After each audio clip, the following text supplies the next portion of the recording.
Hey everyone, this is Will, and today we're going to learn about a little bit of the music biz. And since we don't have much time, I'm going to go over 4 points, and they're going to be a brief description of every point in the book. The 4 big points that I found interesting, so I'm going to teach you a little bit about them. So the first point is packaging fees. Now back in the day, they used to send records through trucks, and they would break. So therefore, they would charge the artists for all the broken records. They would charge them for the retail price or whole price, whatever they bought it for. But today, it's kind of hard to break a CD or a download. So instead, they just charge shipping fees today, and they charge 15 to 25% of the retail price, which is a little excessive and maybe a little unnecessary, considering it's not the artist's fault that things get damaged in shipping, but they do it anyway. But moving on, the next thing we have is album sales, and unfortunately, these days album sales have decreased exponentially, mainly because of internet and stuff like that, but it's really hurting artists in a way because they can't make money off their records anymore.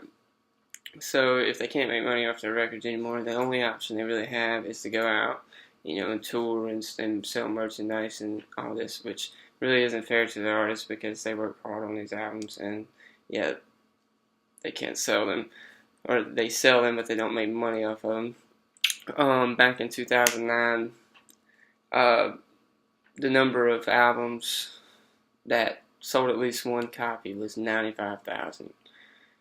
Out of the 95,000, only 85 of those sold more than 250,000.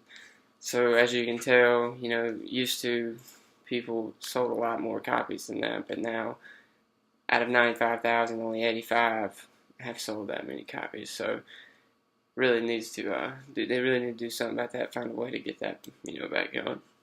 Moving on to the next point would be free goods.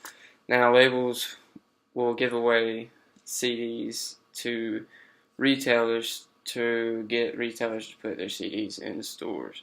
And the reason they do this is because if they have a new artist, the retailer obviously is running the risk in the fact that they may not sell the albums. So what the labels will do is they will give away 25% of what the retailer is buying for free.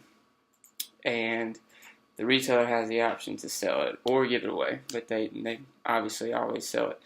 But they have the option of selling that, and they also, anything that they do not sell, they usually get a 100% return on their money. So it really works out for the retailer, and it's really a good idea by the labels, because who wouldn't take free CDs to try to sell, and then there's no risk on the retailer. So that's a really cool idea for the retailer or the labels. And for our last major point, it would be promotional copies. Now these are different than free goods. I mean, they do give them away for free, but these are mainly used for a label to give to a TV show or a magazine. Anything that they are trying to use to promote the artist, they would give them a free copy to have, so they can use it to show people, or use it to put in their magazine, or use it on their television show or whatever. And they are not to be sold. They cannot be sold. Promotional copies are not to be sold whatsoever.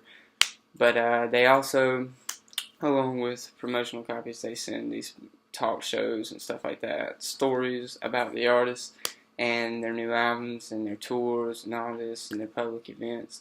So I mean, it's a really cool idea on the promotional copies. But other than that, that's all I have.